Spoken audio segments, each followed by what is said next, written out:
I'm delighted to welcome Minister Heather Humphreys.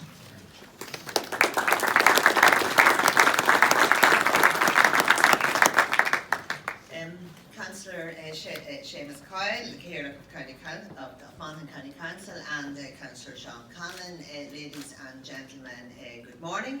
And can I just say I'm delighted to welcome you to this information session on Brexit. And I'd like to start by thanking the accountancy bodies of Ireland for working with me to organise today's event. And it's great to see so many of you here this morning. I'm acutely aware that you are busy people getting on with everyday business realities, so I wanted to keep the session as practical and as focused as possible. I'm very pleased, of course, to be joined by a number of agencies and offices of my department. The Local Enterprise Office, Enterprise Ireland, Intertrade Ireland, the National Standards Authority of Ireland, the Health and Safety Authority, and the Competition and Consumer Protection Commission, as well as representatives from Revenue, the Strategic Banking Corporation of Ireland, Microfinance Ireland, and the Department of Agriculture. So they're here for one reason. They're here to help you, so I would urge you to visit their stands and ask all the questions that you need answered. Every day I hear at first hand the real and the genuine concerns of businesses in the face of Brexit. And as a TD for Cavan and Monaghan, I'm also acutely aware of the unique challenges that Brexit presents in the border counties.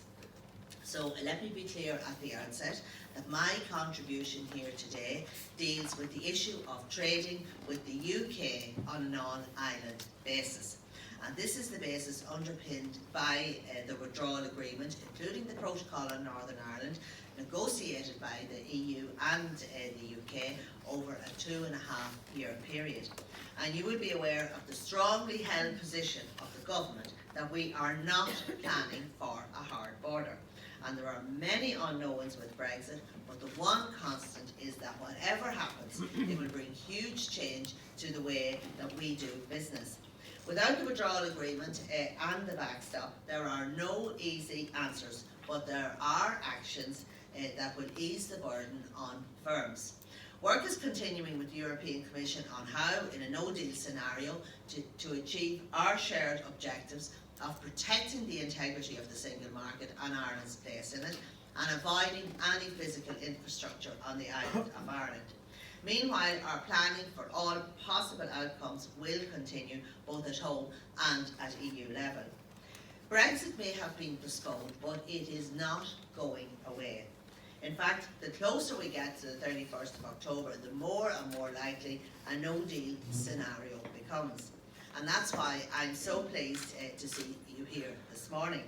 Many businesses are telling me that it is difficult to plan for a situation that remains so unpredictable, and that is understandable. Having managed the business myself, I know that it can be difficult to plan from week to week, let alone beyond that, and into the unknown. Notwithstanding the uncertainty, however, there are several areas where firms can take immediate action to prepare.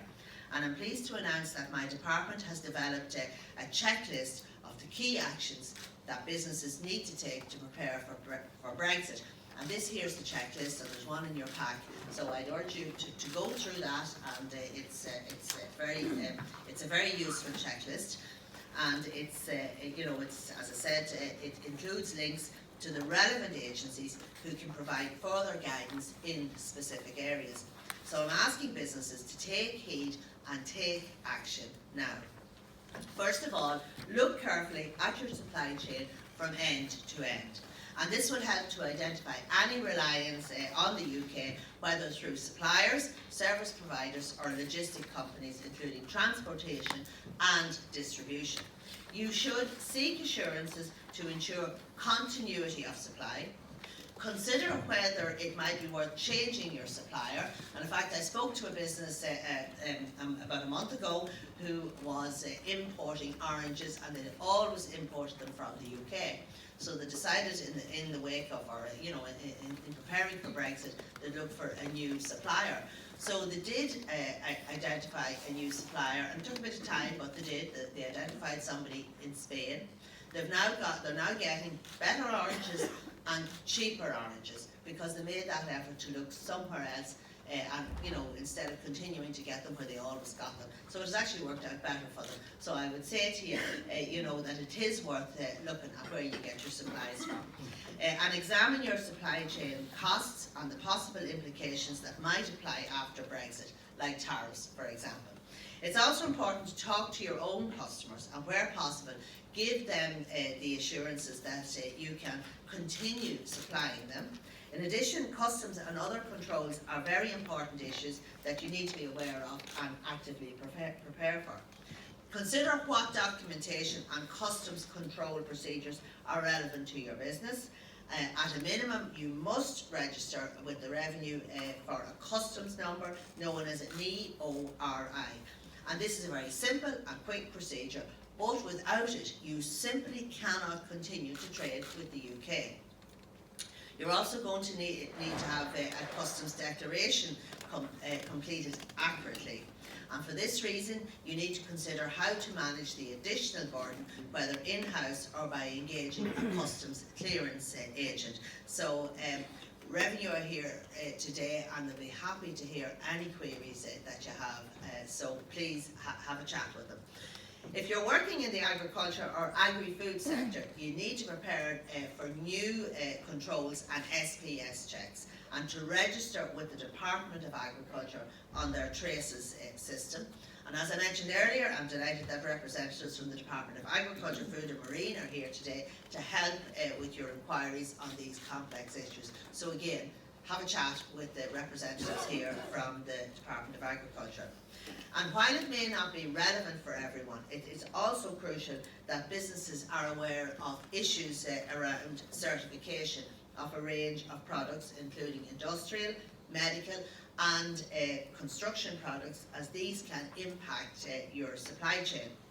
It's important to understand that industrial products must be certified as being EU compliant. This means that after Brexit, you will need to use an approved notified body based in one of the EU member states.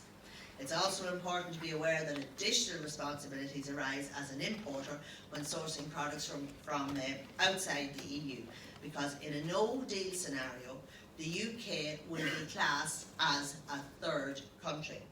These technical issues will be dealt with during the panel discussion. There are many supports available from the government through the agencies and bodies represented here today. So I would strongly encourage you to talk to them and see how we can help you. Any business can use Enterprise Ireland's Brexit scorecard, for example, to help them assess their Brexit readiness. Any business can apply for Intertrade Ireland Brexit vouchers to help them plan and implement change. And the local enterprise offices can help micro businesses to manage their Brexit response. All three bodies also run customs training courses that are worth looking into. The Strategic Banking Corporation of Ireland operates the government's €300 million Brexit loan scheme and the €300 million Future Growth Loan Scheme to provide loans to businesses at a reduced interest rate and with favourable terms and conditions. And they're here as well today, so if you want information on that, just go to the stand there. Similarly, Microfinance Ireland offers loans to micro businesses of up to €25,000. Issues with supply chain, transport and distribution all have the potential to impact on your cash flow. Currency fluctuations can also have a significant impact, and that's something many of you will have experienced in the past. It's important to take steps to reduce your exposure to currency volatility, whether through hedging or availing of government supports. The regulatory agencies here today can also offer useful advice in complex technical areas. They include the Irish National Accreditation Board, the Health and Safety Authority and the National Standards Authority of Ireland. In addition, the Competition and Consumer Protection Commission has an important role in relation to consumer rights and protections after Brexit, including for online retail. It almost sounds like a cliche, but it is true. Businesses in Ireland, especially our indigenous companies, are the backbone of the economy, and they need to be supported in the post-Brexit era, especially here in the border region. And so let me be frank, nobody knows for definite when or how the UK will leave the EU, but we do know that we can't afford to take any risks. While government can assist in supporting businesses in the face of a hard Brexit, businesses must, of course, also prepare themselves despite what I know to be difficult circumstances. So my request to you today is that you prepare your businesses and clients for all eventualities. Speak with the representatives here today, get answers to your questions, and follow up when you have had more time to examine the issues I raised today. So now is the time to act. Whatever the outcome of Brexit, our trading relationship with Britain will change forever. And as the old saying goes, fail to prepare, prepare to fail. So I just want to say once again, thank you for taking the time out. We're going to make this very efficient, so we don't want to keep you out of your business for too long. So thanks for being here today. And I'm going to hand you back to Richard, who will introduce the panel discussion. And I'm sorry I can't stay. I have to head straight now to Dublin for another event. But once again, thanks for your attention. Go Ramila Malcolm.